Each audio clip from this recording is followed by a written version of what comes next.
Hey everyone, my name is Andrew Davis and you're watching Season 3 of Conversations in Pop Culture, brought to you by my sponsors, Mixon Printing, the smarter way to print.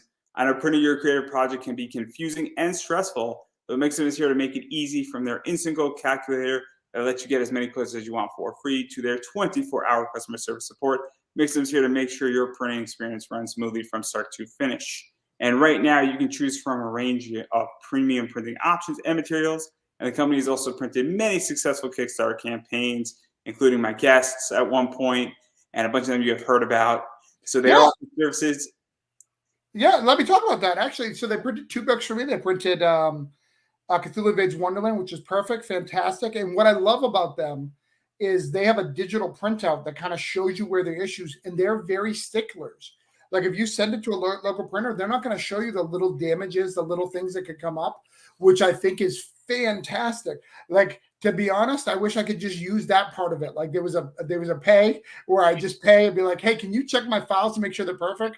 Because nobody does it better. And then they printed my my hardcover for Holiday Spirits, and it was a little late, but it's friggin' paper shortage. So, you can't blame them. So yeah, I love them. They've done a great job for me. They're my emergency printer. They've done great by me. Yeah, and just to go further, obviously they print in the US, Canada, Australia, UK. And if you drop my name, Andrew Davis, in the message tab, you get 5% off your order. So that's mixam.com. Again, type my name, Andrew Davis, in the message tab. Save yourself 5% on your first order. Also, really quickly, I do have a BCW supplies code. Pop Anime Comics saves you 10% off at checkout. So use that, bags, boards, long boxes, any comic supplies. And please go do that. And obviously, Travis just spoke. I don't think Travis needs an introduction, but welcome to the show for the 6th time or 7th time now. I don't even know. I think it's way less than that. I think. No. It's not. It's at least 5. Because the last time you joined the 5-time club. Did I? All right. So who's beating me? I think it's just you. I think it's you and somebody else has 6 times. There was a chick, right? Some wrestling chick who was way more attractive than me. I don't even think it's that either. It's like, I think maybe like Ruben Romero might be tied with you. All right. Well, anybody wants to step up, I'm willing. Let's go. I mean, Gary J is still at 5. Okay. So I mean, there's legitimately like 3 people who are in that level of 5 plus more. So this is your 6th time, but obviously I don't want to spend all the time talking about how many times you've been on. I think it's very interesting conversation. I think that's what people want. Especially we're going to the podcast soon too, and they hear this and be like, "What? This guy 6th time? What is so special?" Like, I think I'm excited. The truth of the matter is I couldn't find anybody else. No. No. See, that wounds me because this is my book. I mean, and it's been blowing up, right? You've seen my sales. Like, this is producing at a Cthulhu Invades Oz Holiday Spirits level, Come on. Let's actually, all jokes aside, though, obviously there's a reason why I have you on, because you came on very early the first time, and then obviously you just produce a lot of content in a lot of ways, and you produce a lot of books. And this is arguably your top single issue book that you've ever pushed out, and it's Grounded State Punk.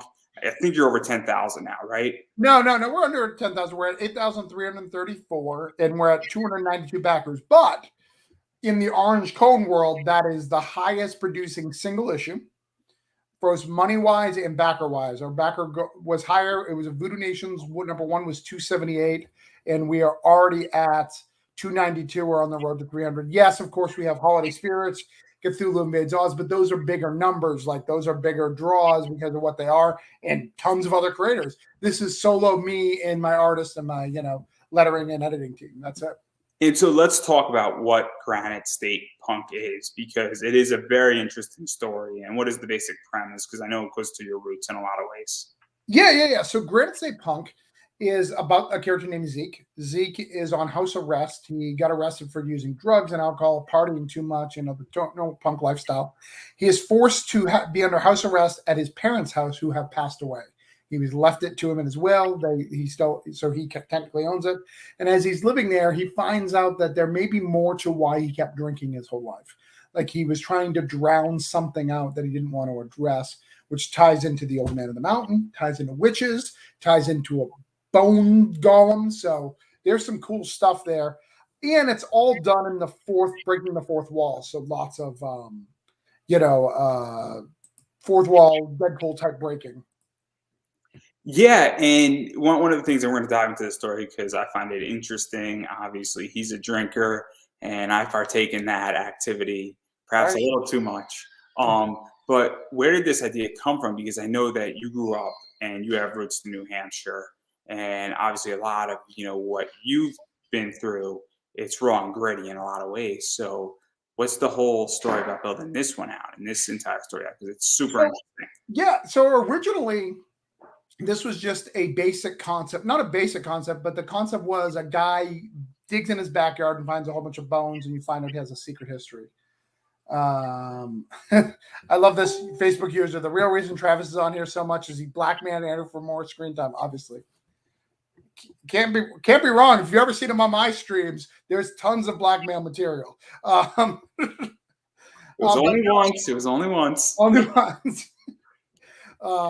You ought to get him off here when we talk about cryptocurrency and all the crazy and all the stuff we've talked about in the past. So politicians, all sorts of stuff. That's the stuff I could really blackmail if I was recording.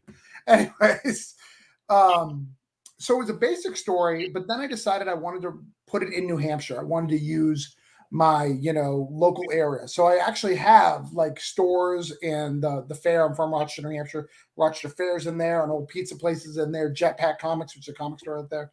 Tied it all into that, and as I started writing it, it got more and more intimate with me. Like I decided, oh, this is me. Oh, I'm going through some shit. Oh, I'm writing this shit down. And it ended up, and I said it in a podcast recently, as I've been doing this tour of things, I realized that both my parents are dead, both drug and alcohol related. So there's a lot of connection to that. There's also AA in this, which is connection to my mom who tried to recover. And she did, but that's a whole nother story. I realized that this book, I spent a lot of money on the art. I spent everything. I try to make it as perfect as personal. And it's a one shot, by the way. There's a beginning, middle, and end in this one story. It's a love letter to New Hampshire. Like I really wanted to say, I love you to my state. And I wanted to ask them, are you proud of me? Because my parents can't answer that question. So I put so much New Hampshire lore in there to kind of like, hey, New Hampshire, you're proud of me. And Andrew, today, I just got an interview, a small little piece in the Union Leader, which is a New Hampshire newspaper. So they do love me. They've been paying attention to my Kickstarter and had some questions, which is dope. So let's even talk about that, because obviously when we write about raw things and we dive into things that are personal and Right. we root up, and ask those deep questions and things that go deep and cut the hardest. And also, what is that like? Because a lot of times, that stuff comes out the strongest as writers because it's kind of write what you know. And so, what is this like for you? Because I know that, Voodoo Nations has some personal stuff in there as well, but I think this is your most personal piece. And so, what is this like? Because what I've read and the preview of what I read, I mean, it is deep and you can feel it and it is intense. And it's like, I don't want to say you're pouring out your heart, but it's raw and it's real, for lack of a better word. Yeah, most people who've read it has said they can feel the anxiety of the character. They can feel the pressure of the story, which really, really leads to a really good story.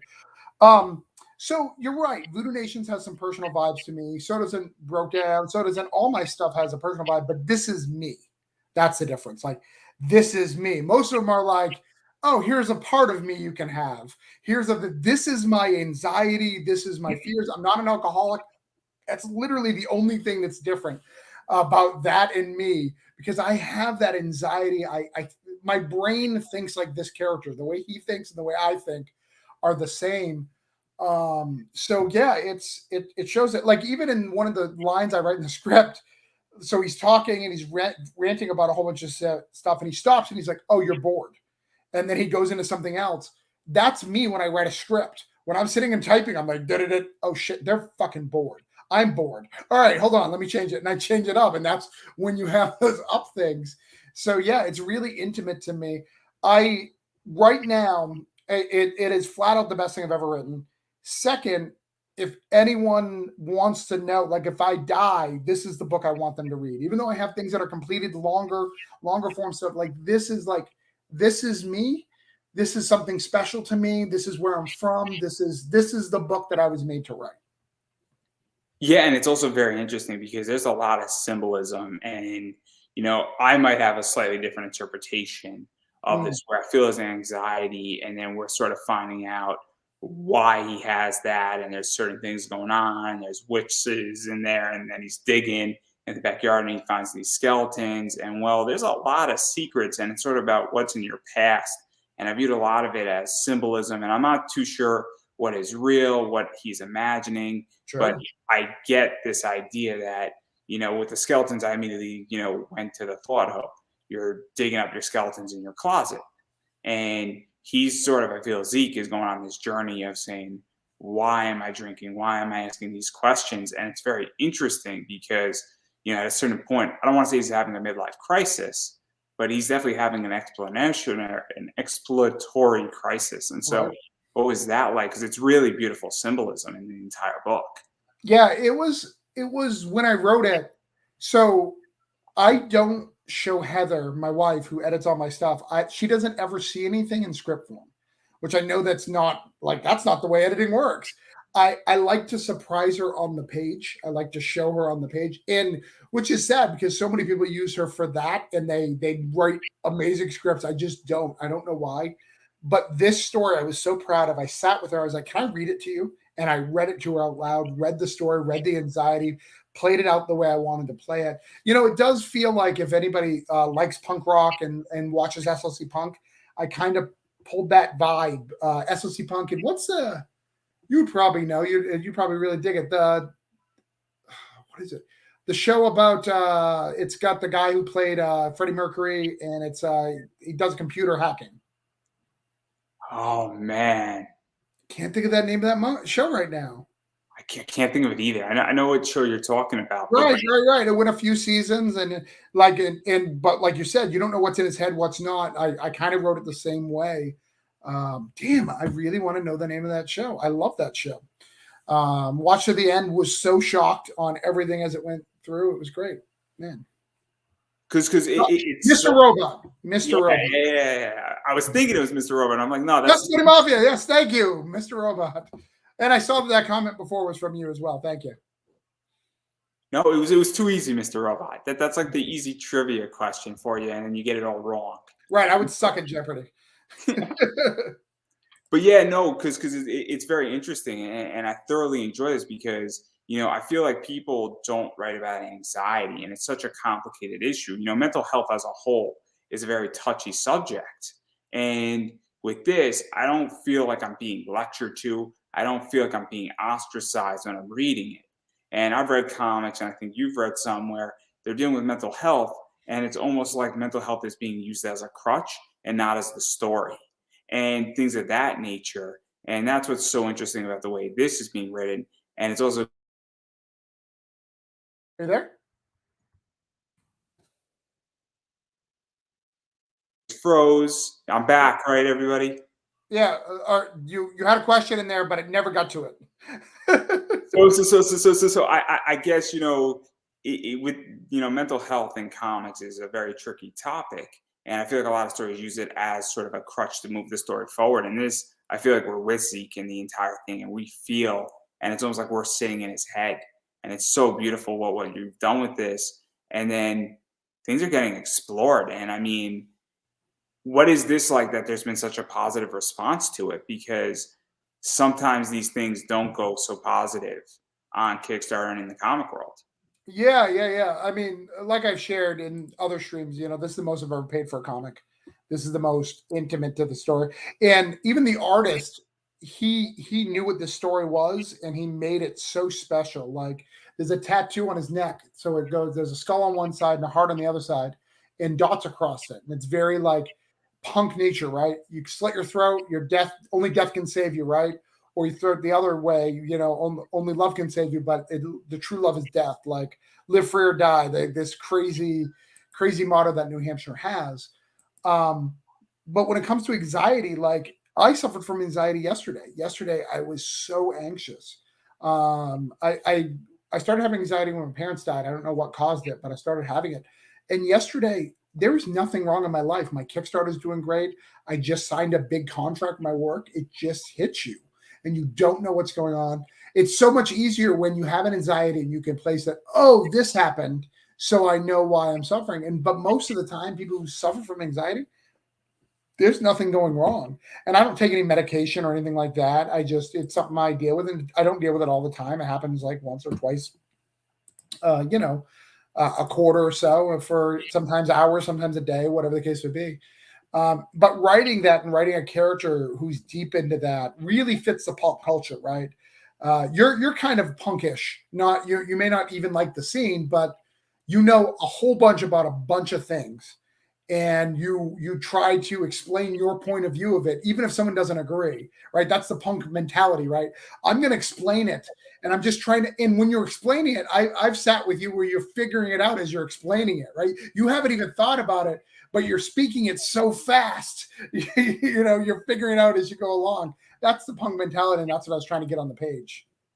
Yeah, and then one of the cool things is that this is not a series, and that's what I think is interesting. So I come from the world of governmental writing and short writing, where what I like to do is I like to write an article 600 to 800 words, which is not a lot of words, and a Wonderful. one shot is not a lot of pages. It's not a lot of words. And what is that like? Because I don't think you're going to have a sequel to this, right?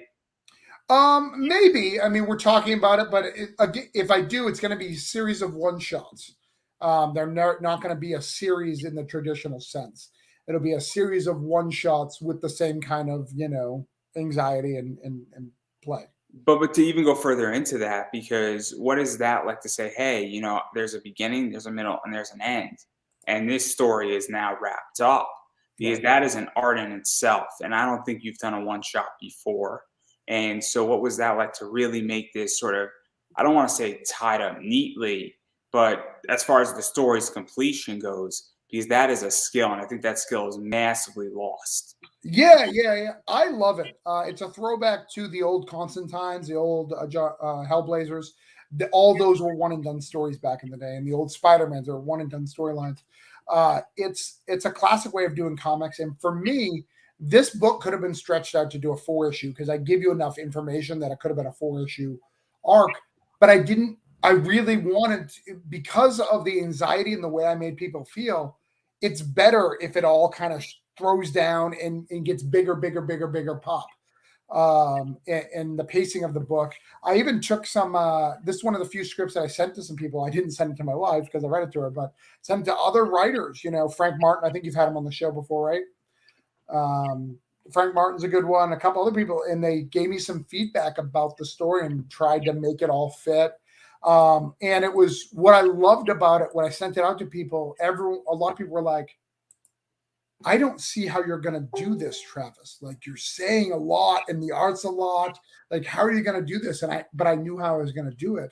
So yeah, it's a lost art, the one shot. But I think it's a beautiful, beautiful art when you can get it and it's done well, because there's nothing I love more than wow, I'm satisfied by this comic. When you grab a comic, you're like, wow, this is good. I'm satisfied. I can put it down. I don't have to wait another month for it, or in Kickstarter world a year, right?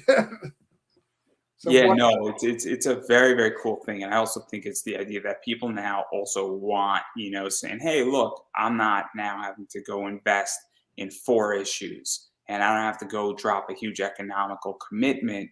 And it's a very different thing. Obviously, one of the things that people don't know is that I have a budget every month for Kickstarter, and that budget is tight. And Right. so I'm at the stage where I look at something and says, oh, there's going to be 6 issues. To some degree, it becomes a turnoff because I'm calculating saying that's 120, $150.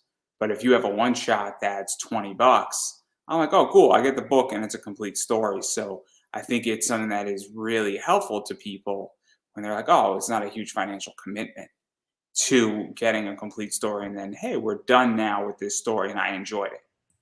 Yeah, there's been a couple of people who backed at the low level tier, and then I've seen interviews and realized that it's a one shot and have come back and up their pledge just for, like you said, they're like, Travis, I love your work, but I have a budget. So what I do is I'll buy the $3 tier, and then when you have the trade, I'll go all in for the trade. I'll just wait till you're finished because I know you're a guy who finishes your stories.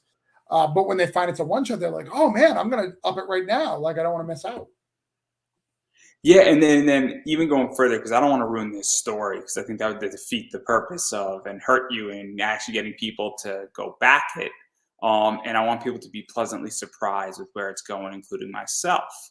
But one of the cool things is that you have a lot of covers and you have a lot of stuff going on with this. And so obviously you have the digital deluxe, you have the Orange Cone digital sample pack for somebody who knows nothing about you, which if you know nothing about Travis, I'm going to say something very pleasantly. Go pick up either the Orange Cone digital pack or the complete library. You will not be disappointed.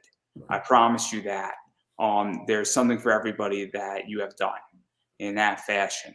But you also have a lot of different covers. And I think this is some of the coolest cover art you've done in a while. And this might be slightly out of order as far as the cover A's and B's, but this is sort of, I think, maybe the cover A or Yeah, maybe that's the cover cover A. B. Yeah, that's Patrick cover. I mean, and you could look at that cover for hours and get details and stuff like that. It's crazy. Hmm. And so, what is this like? Because it's now not just the interior art in this book, and I have some cool photos of that as well, which is this right here. Yeah. And, obviously, this is right here, which I just love this entire page. I think that page is awesome in Yeah. so many ways. And then, but then you have this cover art, and it's amazing because this is just one of those things where you're just looking into it. It's sort of a punk rock concert, but then you realize that there's a bunch of skeletons in there. Right. But you could look at that and miss it completely, and it's just like a really trippy cover. Well, and you've been no stranger to how much you love Zenoscope. Zenoscope's known for their top tier art. This, for the subject matter, this is the best art I've ever paid for. Let's not be like, you don't want to insult the other artists. Sure, I get it, but this is the most expensive and the best art, in my opinion, I've ever paid for. It's not that I don't love my other stories and that I'm not proud of them, but this is just the best. It's so good. He's so talented at expressions and doing what I needed him to do. And even for him, this is a very different style for him, which I think is unique and wonderful. And then even going further into this, because this is another cover, and this is just punk rock to the T. And this is New Hampshire 101. Right, exactly. And that guy, what's really cool is this guy is a guy from Twitter. Like, I've never asked for Twitter for an artist, and this guy does a lot of Buffy fan art, and I just love his punk rock vibe. So he did this wonderful cover, and I think it's great. And it's really got that tattoo across the neck. It's really, really good. Kind of a Sid and Nancy look. Yeah. And then obviously this is another one, and this hits a whole different niche in a lot of ways, and it gives a little bit of what's going on in the comic, but not too much. Yeah, well, monsters sell covers, so you got to show the monster a little bit, right? So monsters and chicks sell covers, so you gotta throw the monster on there. And then this one is kind of cool too, because this is another just straight punk type cover where you got sort of the graffiti, you have him in a certain way, and it's just an awesome visual, because it's also just like the way he's drawn, the way Zeke is drawn is also sort of I'm going to say something. He looks a little bit homeless. He looks down on his look. He looks very confused in this, and you can feel in this cover pain. That's one of the things that I think is very cool about this cover, is that this cover conveys emotion more so than I feel the other three, where you feel a certain emotion. Maybe you view him down on his luck. Maybe you view him as homeless. Maybe you view him as an addict. And so that's something that's very cool as well, where I don't think anybody can just not look at this cover and be like, yep, it's a cover. Yeah, no. And one of the things we did that was really, really funny is see my hair right now. Clearly, I don't have a mohawk on the regular, right? It looks a mess. We did the same thing with Zeke's hair. Like, I got out of the punk scene, but I didn't quite do my hair. So it's kind of like the faux hawk is what it's called, where like, stuff which I love. I love that look. I love that vibe where he doesn't give a shit about his hair, which if anybody's seen my live things, I don't care either. So we got that in common. And then this is the one that I think is really cool as well, because this thing was just added on. Yeah. Who doesn't love Stefano, right? Stefano does amazing art, and no one draws like that, right? He is 100% his own, and I've been wanting a cover from him for a long time, and I decided to do this one. And it's a beautiful piece. I like the naked on it because there's a band in the book called Naked Thoughts, and it's just a beautiful, beautiful cover. And so what was the story behind this? Because it is super limited. And obviously we all know I'm a variant guy, I'm an exclusive guy. And so what was the story about how this even came about, and you adding it on and you getting it in there? And then it's also 25 if you haven't pledged. I think it's 15 if you already pledged as an add-on. Right. And so what was that decision? Because the Kickstarter is doing really well. And was that an impact, or did it just come across? Well, he was always one of them. So there's a couple people I was trying to get a cover to do so to give Stefano credit, I expect a cover to take about 2 weeks when I hire somebody. So at the first week mark, I hired someone to do. I was thinking about hiring somebody, and then Stefano came to mind. I saw his stuff. I really liked it.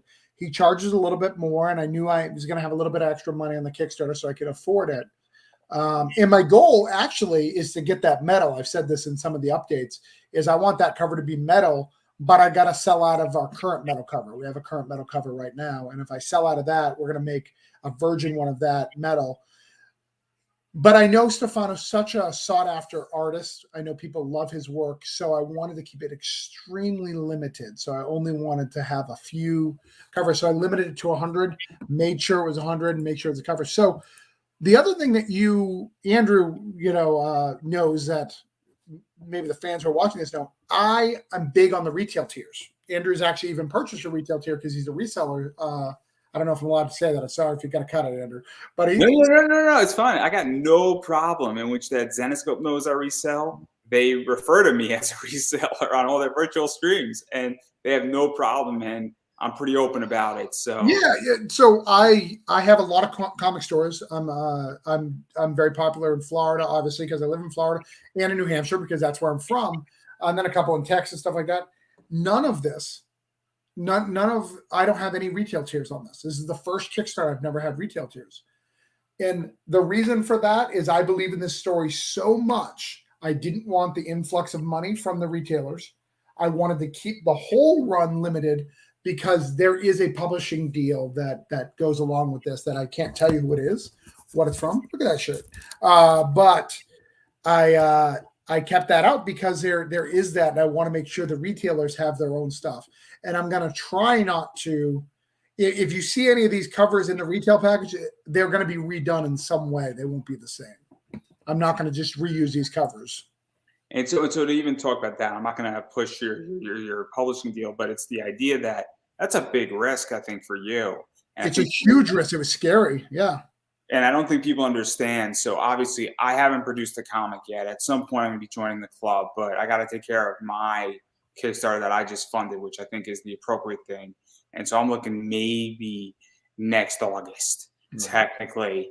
I also need to build up some funds and some other stuff, because I believe that you should have all the money up front, or a good chunk of it at the very least, minus printing costs, because that's what Kickstarter is really for, at least the way I view it. Yeah, I agree. But I don't think people understand that, sometimes you rely on a retailer to push you over, and it's much needed. And I think you've relied on it a little bit, and there's nothing wrong with that, because if somebody's ordering $30, it's a big sale. And so, I mean, that I think is something that you should be, acknowledged for and deserve respect for, saying, hey, I believe I'm going to fund without a store's help, without somebody ordering 50 or me ordering a $35 package, or 10 people ordering a $50 package. Right. And so it doesn't sound, $500 doesn't sound like a lot of money. But if you're $500 short, and you're not, obviously you're funded fully now. But it's the idea that that's something that I think people don't understand, who in the Kickstarter, not in the Kickstarter world. So it's a big deal. And I do it.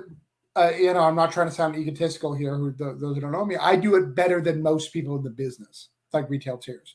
20% of my funding on every Kickstarter is from retail tiers, just to give you an idea.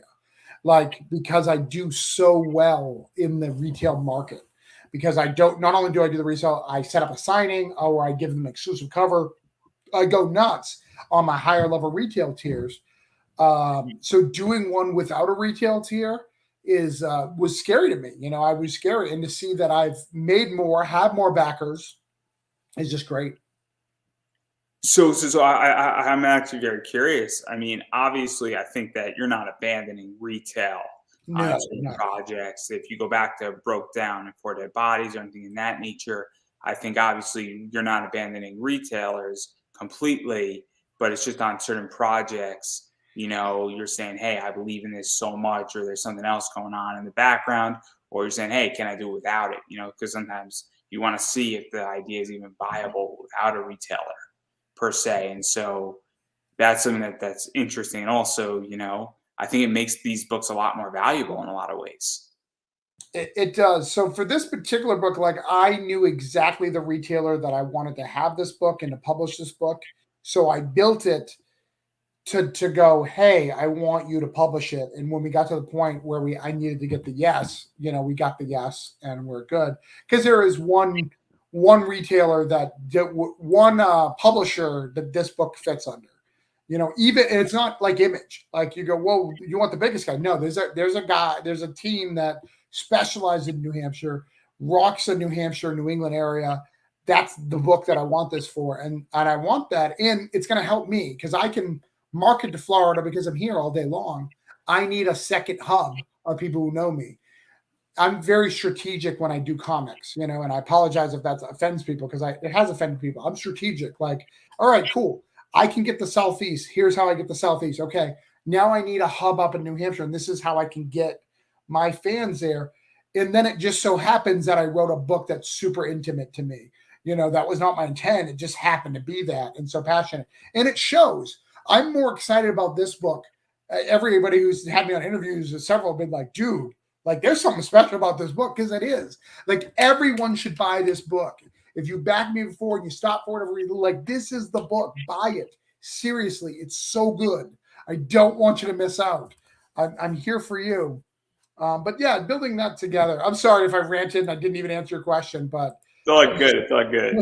I'm so passionate about this book, and I'm so passionate about retails in general. Like, my goal is to get into retail stores. That's what I want to do. Everything I do is to get into retail stores.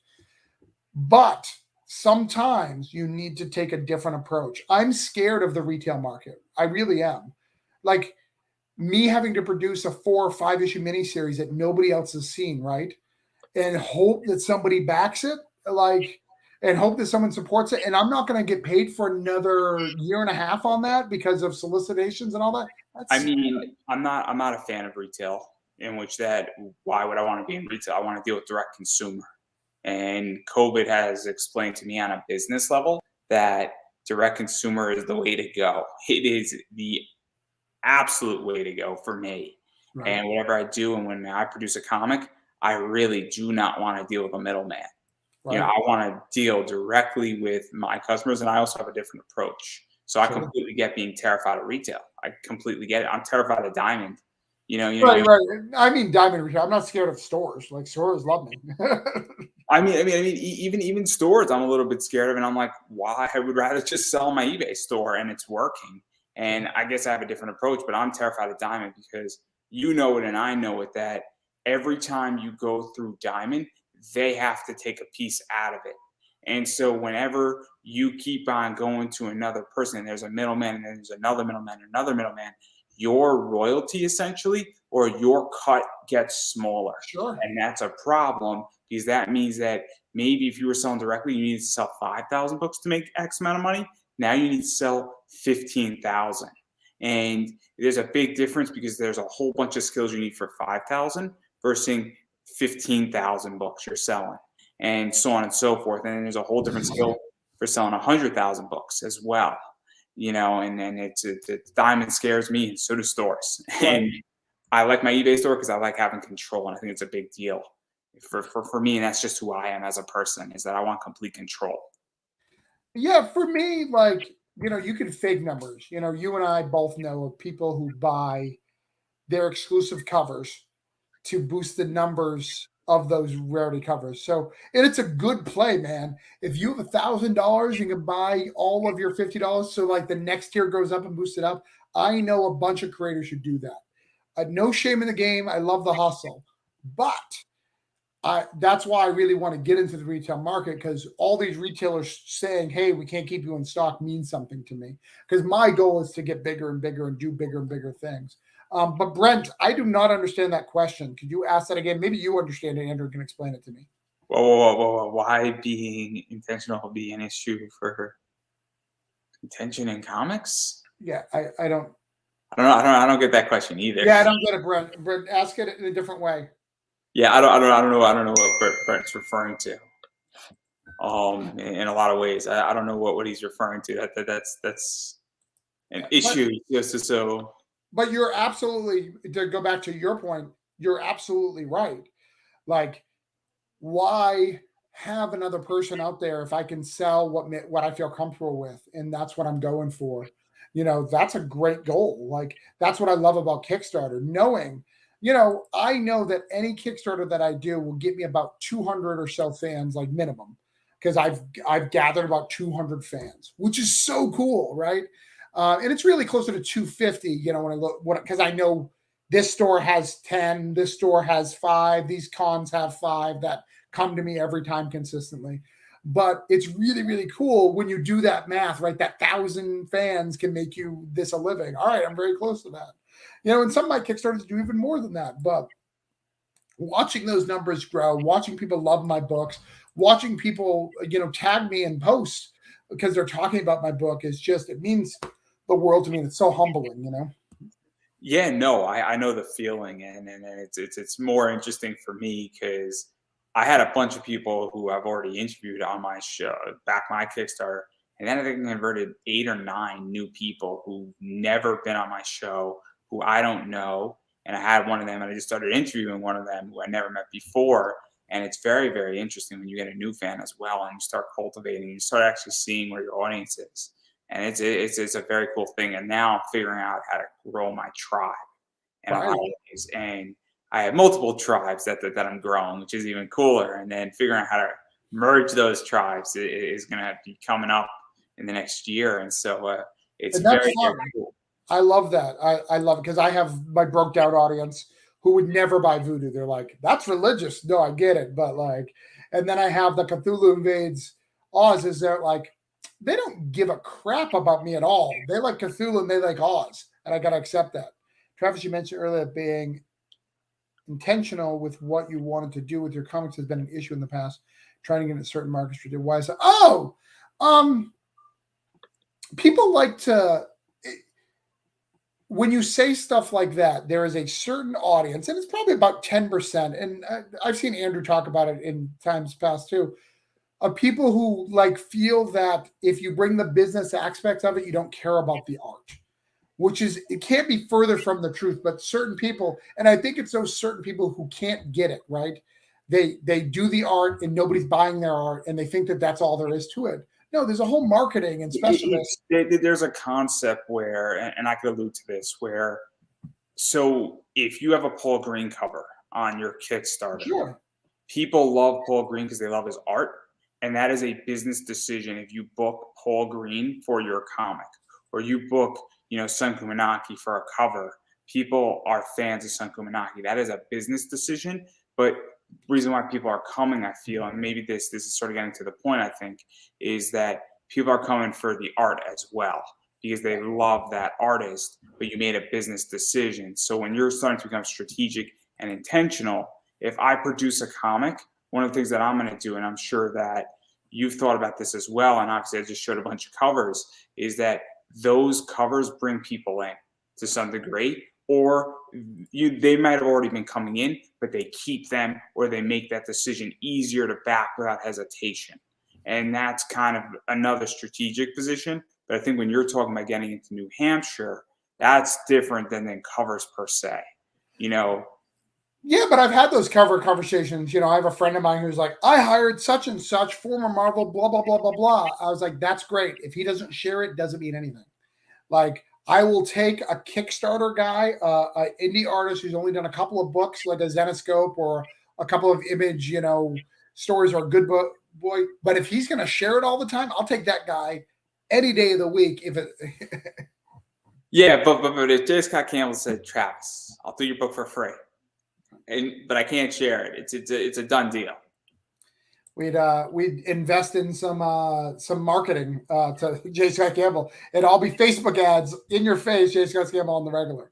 But you get what I'm saying. And even going to Paul Green. Paul Green's great, but if I had him on this cover, he'd have to draw the chick, which is not my main focus, because that's what he's good at. You've got to also know what they're good at too, and there's nothing wrong with that. Just knowing what their style is, and if that style complements your book. But I've seen people who I love, they do amazing art. People buy books for their art, but because they don't share it, nobody buying the cover from them is useless. There's a bunch of stories that I cannot talk about that are problematic in comics, Right. and if those are private conversations, and I am not at liberty to discuss. It is not my project, Right. and so it is not my place. But it has been alluded to in certain episodes of my show with certain guests, and artists didn't want to share it, and it definitely hurt the Indiegogo it was on. Yeah. It definitely hurt it. It probably took 20 to 30% off of what that Indiegogo should have done, Sure. which is a lot, considering that artist was getting paid a lot of money. So obviously there's a lot of stuff going on. And then I do want to show two more things. So obviously Sure. that's the medal right there. That's the medal. Yep. 50 of them are up from my understanding. And so Correct. 50, and they're almost out. I think we got like 2 more left. And then there's these that are also really cool, which is just the punkified remarks. And so that's black and white with of the cover A, and then I don't know exactly how. I'm gonna punkify it. I'm gonna do with markers, and I'm gonna draw stuff on it to punkify it up. So it's gonna be hand punkified by me. Maybe the artist, because I'm thinking about getting him down for a signing, but we got to figure out what that looks like. But yeah. And so that's something that's very much out there with all that stuff. And obviously, I mean, you're killing it right now with this stuff. Thank you. And so there's a lot of stuff going on. Obviously, the medal, and once that medal hits, and then you still 2 more, right? I think you're going to be doing the Stefano. Yeah, we'll take that. The Virgin Stefano will replace it. So I'll get rid of that tier. I'll close that tier, and then we'll have the Virgin Stefano there. And so that's something that is very much being thrown out there. And I'm assuming people could just drop it in as an add-on, right?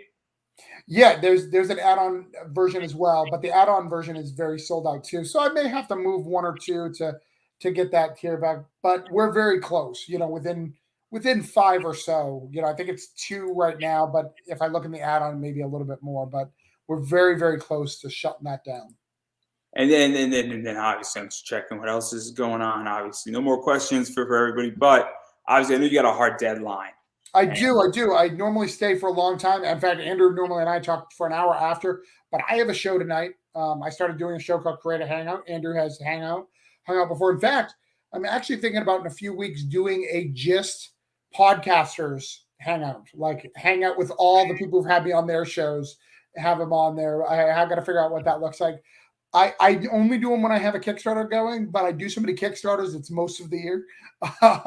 And tonight I have a bunch of people from Scout, SourcePoint, Image, DC, Marvel. Like it's crazy. And Pat Chan. Oh, so you took Pat Chan from me. Yeah, because I had him on my show tons of times. No, he's great. It was a blast. 2 hours. 2 hours. Wow, 2 hours. Wow. It was a lot. It was intense. It was a good interview though. There's a lot of good stuff in there. But I do want to give you an opportunity to promote yourself, because obviously you got a lot of stuff going on. Obviously this Kickstarter is going on. So where can people find the Kickstarter? Where can people find you on social media? Yeah, to be honest, normally I share all my socials, but I don't want you to. I want you to go to granitestatePunk.com. I want you to check out this book. If you really care about me, you'll find me. I don't care. You need to see this book. See if it's something that interests you. Read the pages that are there. It's literally something special. It's a very special, intimate book, and I want to share it with you before it goes to somebody else who may change it up, who may do whatever they do, because it's publishers, they can do whatever they want. Read it from my company. Get it while it's hot. You got 7 more days, your last week. And so obviously I've been saying this and I'm gonna keep saying it, you have to support indie. So what that means, and I guess I have to change it my indie statement slightly, is that you have to support Kickstarters. Because these books don't get made without Kickstarter. Right. And every dollar that is pledged goes into the book, goes into making the book, goes into stretch goals, goes into printing the book, and make sure that that book gets delivered.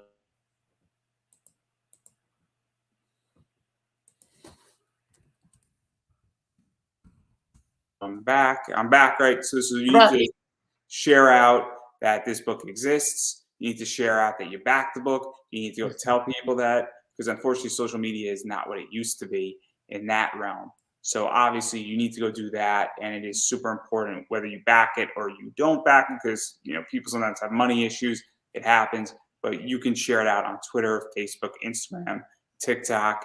That stuff's free. So go share out that book. It goes a long way, and it means something this time. And I'm sure Travis will appreciate any share he gets, any pledge he gets. No pledge is too small. As far as I'm concerned, briefly, I'm just going to go right through it. Obviously, you could support me, use Mixum. If you need to print a book, use my code Andrew Davis, 5% off. It helps to fund the show. And then also, you could go and buy my shirt on Redbubble. It's really cool. Use my BCW code Pop Anime Comics, 10% off. Bags and boards are expensive, guys. Long boxes are expensive. 10% off goes a long way, and every dollar helps when you're trying to make it. So if you don't have bags, boards, long boxes, go over to BCW Supplies, Pop Anime Comics. It's in the description up above. And I'm going to give you the final word before you got to pull Bill Maher and run to your show. Go to grandstatepunk.com. Live free or die. Mother effers. I won't even swear. Mother effers. Back it, share it, love it. Support Andrew. And even if you forgot to put the code in like I did, you can ask them and they'll refund you your money. They're really, really good about it. So make sure you do that. Well, on that note, that's a wrap, everybody.